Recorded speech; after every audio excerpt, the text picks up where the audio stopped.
going to determine the possible result of this survey by answering the given questions. So, question number 1. Determine the number of people who are willing to pay a certain amount. To get the number of people that are willing to pay the certain amount, use the formula count, parenthesis, highlight the numbers, then close parenthesis, enter. There you go. There are 15 people that are willing to pay the certain amount. Second question, how many of the certain group, e.g. teacher or student, are willing to pay more? So, to get how many certain group are willing to pay more, so we're gonna use count if in each column here. So, we're gonna start with those who pay 15 pesos or below. We're gonna use the formula count if, parenthesis, highlight the column that you're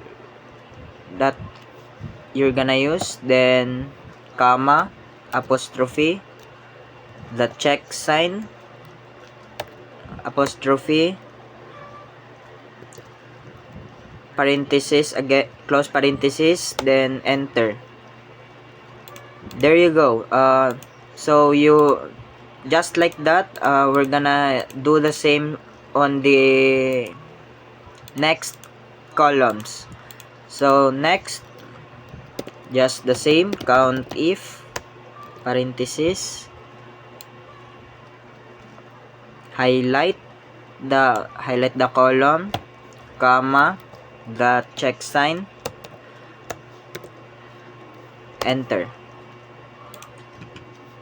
Again, count if, parenthesis, the highlight, comma, the check sign, enter. Again,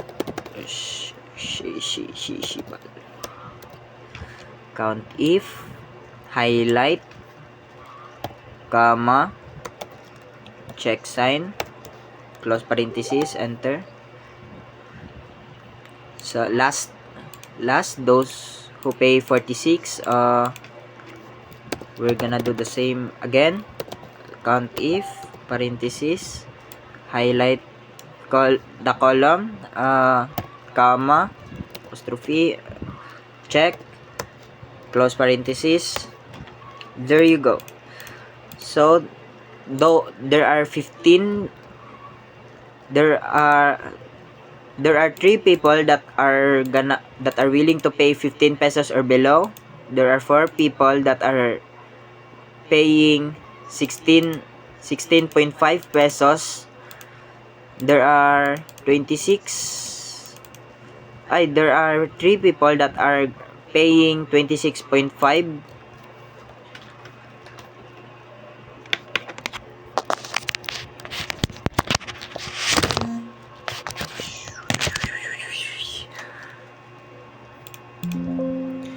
There are 4 people that are paying 36.45, and there is 1 people that is paying 46.55.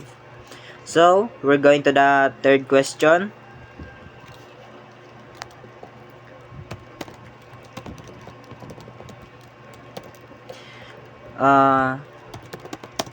Wait.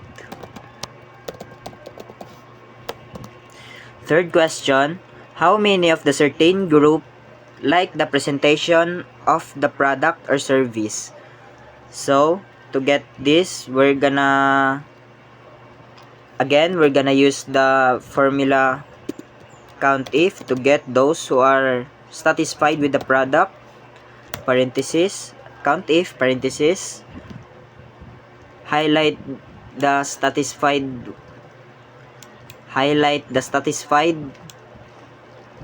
then comma, apostrophe, yes, the yes word, then close parenthesis. There you go. There are 14 people that are satisfied with the product. So we're gonna get those who are not satisfied with the product. Again, use the formula count if parenthesis, highlight the satisfied column again, then comma, apostrophe no, then close parenthesis, enter. So there is one person that is not satisfied with the product. So there you go. That's all. Thank you. Bye-bye.